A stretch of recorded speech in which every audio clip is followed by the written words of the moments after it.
I'm not sure. I don't go that far back with the fund, but for sure, just looking at the basic math, we would have been broke many years ago. Well, there was a story on the paper. As a matter of fact, the day the meeting was to be held, I was driving down to the NMIRF building when I heard the news on the radio that the retirement fund lost to about close to $100 million. But that's the investment. You had all kinds of money already.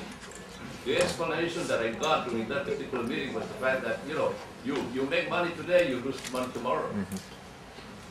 Yeah. I don't know whether that's a good explanation. In order for us to get the rest of the people, speakers in, we got to move on. Otherwise, we'll be here all night. I object. I think as long as they're here, we should ask them anything you want to ask them. Okay? How about the other folks that are here to talk? There's a time limit here. That's what I'm saying. We have to have some measure of... How often do we get to talk to these guys? How often Donna, I do we agree with you, but... talk to these guys? How about the other people that are here to talk? Ron, I have a solution for Donna. You show up to the meetings and board meetings, and you've said many things as others have. So we encourage you to come attend the board meetings. There's a public comment section, and most of the times we interact. So the lady who's in charge of the center has indicated some time constraints. So that's an option for retirees, any member actually, even the active members. Richard, I'd just like to make a comment for the retirees. I'd caution you're going to bring up the idea of us coming up with some figure as far as reduction of benefits without the government being held to task on this. It's really, it will set a precedent of us bearing all the the losses for the government not putting in the money. We have to have a strong concession. I don't know how it's going to be done, but assets of the government have to be given up in some way, shape, or form. It can't just come to the retirees after an obligation, as several people have mentioned, a contractual obligation with a court order to pay, and then they get off by us just conceding to take less benefits. There's going to have to be a major concession. I encourage the board members to fight for that, whatever it's going to be, but we don't just take some cut, and because it'll just happen again. I mean, it's just a never-ending story. It'll be dead maybe in 5 years or 7. It's just going to drag it. So I'd encourage it, and the only way you're going to do it is everyone here is going to have to talk to people to pull them in. This is probably the best attendance I've seen at a retiree meeting, and we're only 100 out of 5,000. So, I think you're right. If we have 1,000 people speaking at the legislature, priorities are going to change in a big way, but we won't even get much attention even with this little number compared to how many are really affected by this. So that's all I have. If I may add, before I go to X, I'll just put it this way. That's exactly what we're asking you. I know the legislators, believe me, the House and the Senate, they have a lot of other problems they got to worry about. Okay, there's a lot of other obligations. And I'm just saying that because, they need to sense it. And I know, I'm pretending I don't know anything, okay? Like I'm just brand new here today. But all I'm saying is, they need to sense the urgency to prioritize, and we've recommended it. We've recommended that you at least pay all the other obligations that the CNMI government pays, like the bonds or whatever.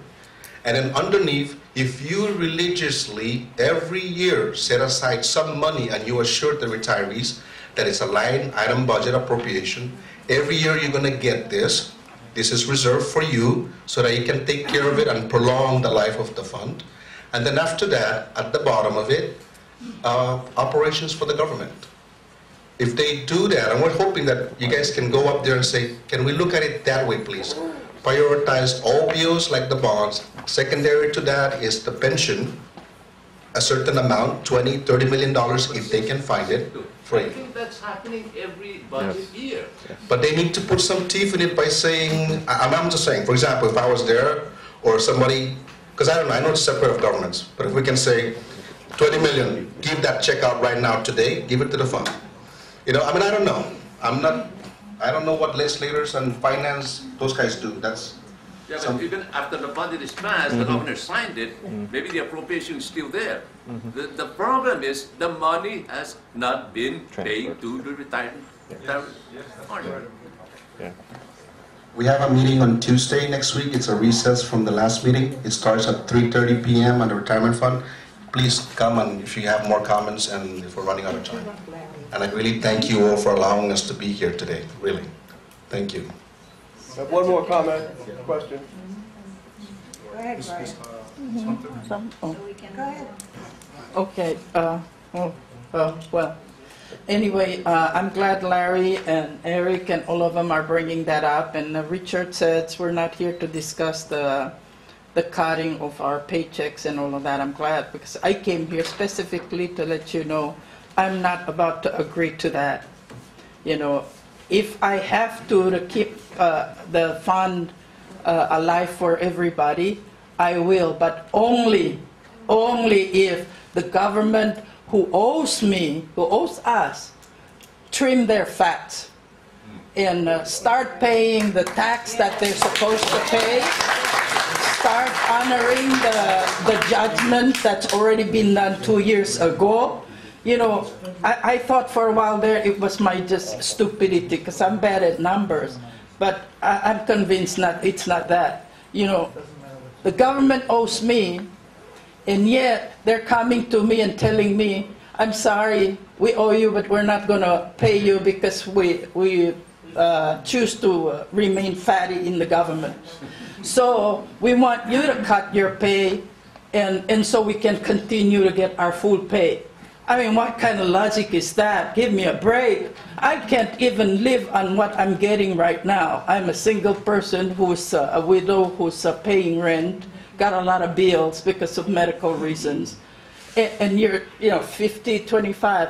I'll go 10% maybe, but not until the government trim its fats and start paying. Ikisomar there said, every penny helps. Yeah, I agree with you. You got a whole second floor of part of the second floor of the retirement. Let the government take all of those government offices in the private sectors and put them there and rent from there so they can pay you guys the money and put it in there's people who are just sitting, not doing anything but going in and getting their pay. Close those offices. Open them when we have all kinds of money going on. Rehire them for political reasons or whatever. But for right now, there's no money, and the government owes us. Don't ask us to cut our paycheck to pay you so you can continue to live off the fat. No way. Thank you very much.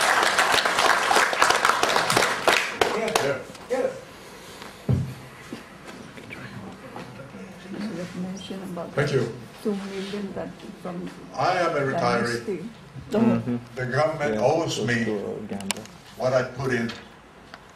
The government reneged on its obligation to pay something that is unconstitutional, according to Public Law 1515, that was reneged, was unconstitutional, declared unconstitutional. And therefore, we have a relation with the government wherein they are the employers and we are the employees.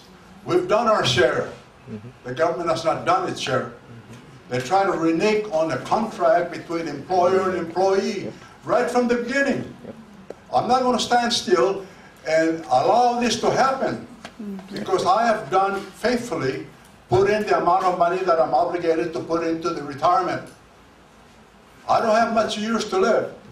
Why should I give in my 25%? Why should I? When the government now is coming to us and say, well, sacrifice 25% of what you're supposed to be getting. It is their fault, not mine. So why should we? Now, those of you who are about the same age I am, and I guess I'm looking around and I'll be darned if I'm going to give up the amount of money that is due from the government to me. Amen. Because I only have a few years to live. Good. And I want to enjoy that. Thank you very much. Good.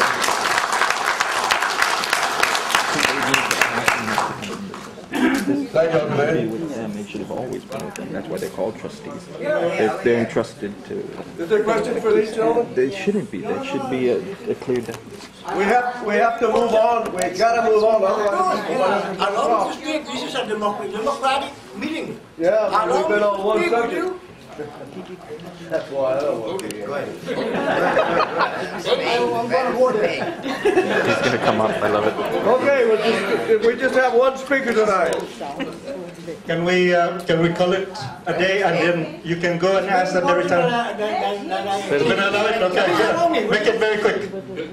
3 seconds. I would strongly urge the newly elected board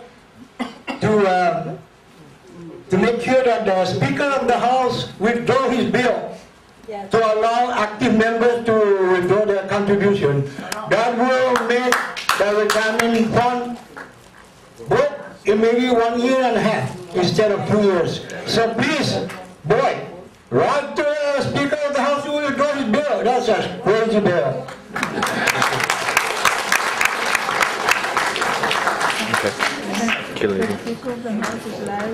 I think I understand why I like to have this very case taken out of Superior Court Hold it in front of it. and be taken to the District Court. Several reasons, but the main reason is I don't trust this government anymore. Okay? Good.